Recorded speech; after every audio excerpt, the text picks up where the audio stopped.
Databricks bought a company called Neon, Snowflake bought Crunchy Data, Microsoft bought Citus, and AWS has Aurora.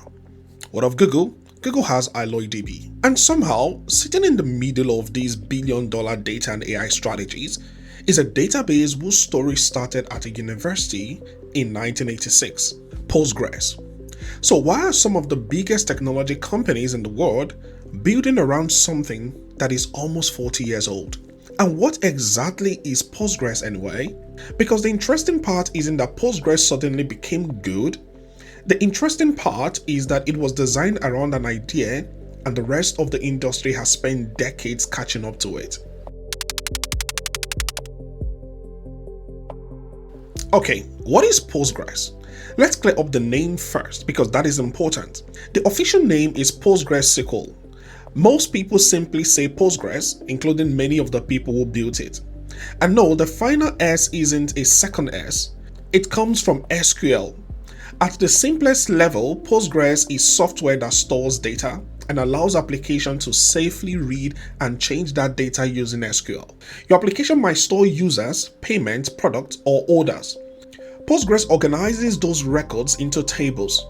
It protects the relationships between them and it tries to handle many people using the same data at the same time. But calling Postgres a place to store rows misses why it really matters in today's world. You see, Postgres was built to be a database that could learn new tricks. And that idea goes back to what came before it. Now let's go back in time. Before Postgres, there was Ingres. In the 1970s, databases were moving away from the rigid file systems and towards the relational model. And the basic idea was to organize information into tables. Then, instead of manually telling the computer how to find something, you simply described what you wanted. At the University of California, Berkeley, Michael Stonebreaker, Eugene Wong, and a team of students, they built one of the systems that proved this could work in practice. It was called Ingres. Ingres became highly influential, but after years of adding features, its architecture was becoming difficult to stretch any further. The Berkeley team wanted to work with richer kinds of information. They wanted geographic shapes, engineering objects, reactive rules, and entirely new types of data that the original designers had never imagined. So instead of continuing to patch Ingres, they started building its successor. They called it PostGres. And the literal meaning is what it means, post-ingress. And then in 1986, Michael Stonebreaker and Lawrence Rowe published the design for Postgres. Their usual bet was this: a database shouldn't need to be redesigned every time the world invents a new kind of data. They wanted developers to be able to add new data types, new operations, and even new ways of indexing information. The system also explored rules, triggers, complex objects, and a form of time travel. Some of those ideas worked, others were eventually replaced, but the underlying philosophy survived. It was basically to keep the relational core, then make the database extensible around it. The first demonstration worked in 1987. It appeared at the Sigmod Database Conference in 1988, and version 1 reached external users by 1989. Postgres became influential and was even used for financial analysis, jet engine monitoring, medical information, geographical systems, and even an asteroid tracking database. But this is nearly where the story ends. By the early 1990s, the external community was growing, and maintaining the software was taking time away from research.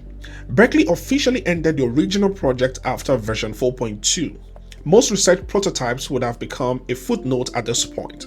But Postgres escaped that fate because two Berkeley students, Andrew Yu and Jelly Chain, made a practical decision. They replaced PostgreSQL, the database original query language, with SQL. They reduced the size of the code base, they improved performance, they added PSQL command line tool, and they released the result on the web as Postgres 95. That decision to adopt SQL mattered, and you're going to see that later on. The best architecture in the world is useless if developers can't easily use it. SQL gave Postgres a language business already understood. In 1996, the community renamed the project PostgreSQL to make that connection explicit. The research project was over, the open source project was just beginning. Really, there was no single company behind PostgreSQL. No founder controlling the product roadmap, no giant marketing budget. There were mailing lists, patches, argument testing, and people spread across different countries, gradually making the database less experimental and more dependable. Mark Fournier helped provide infrastructure. Bruce Momjian worked on the code, documentation, and community. Thomas Lockhart, Jan Wake, Vadim Mikev, Tom Lane, and many others helped turn inherited research code into a production database. And the list goes on. PostgreSQL became what it is through the work of hundreds of contributors.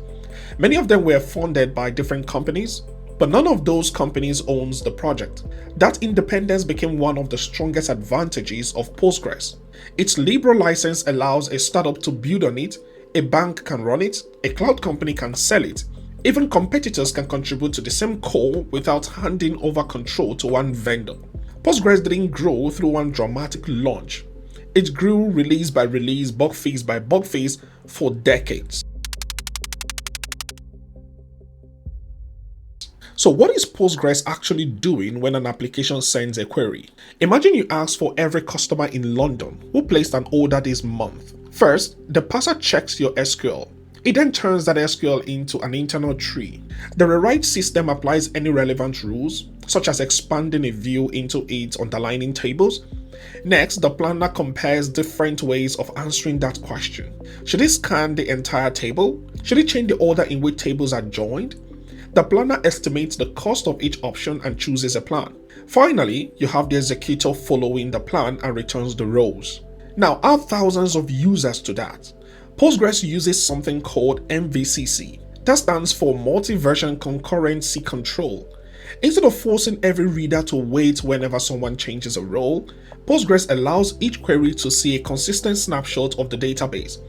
So when someone updates a role, Postgres creates a new version of that role. Queries that have already started can continue seeing the version that was valid when they began. Later on, maintenance processes clean up the old versions that nobody needs anymore. That's why people describe Postgres as allowing readers and writers to stay out of each other's way. And when it comes to durability, Postgres uses something called write-ahead log, or WAL. It records a change in the log before the main data files need to be updated. So let's say you have a crash, and after that crash, Postgres can replay that log and recover the work that was already committed. That same stream of changes can also support replication and point-in-time recovery.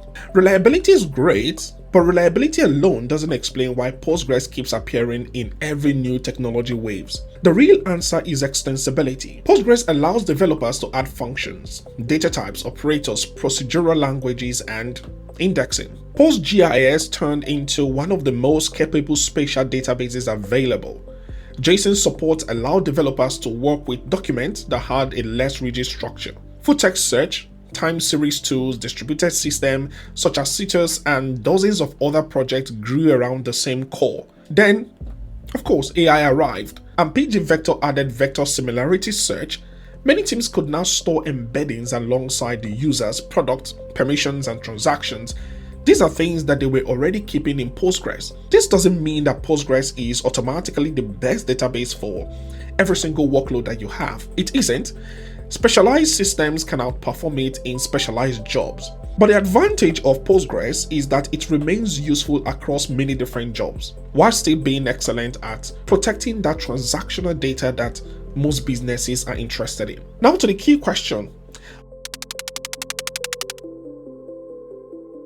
Why does this 40-year-old project suddenly feel like the center of the database world? Three things changed. First, cloud services made Postgres available without requiring every team to become a database administrator team. And second is about developers. Developers standardized around its language, tools, drivers, and extensions.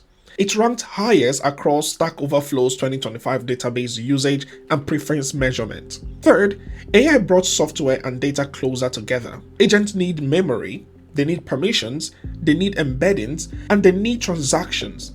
At the same time, data platforms need access to fresh operational data. And PostgreSQL-compatible doesn't mean zero locking. The familiar Postgres interface can still become a doorway into proprietary cloud architecture. But that actually proves how powerful the standard has become. The biggest vendors don't want to teach developers a completely new database. They want to meet developers where they already are. And increasingly, where they are is in Postgres.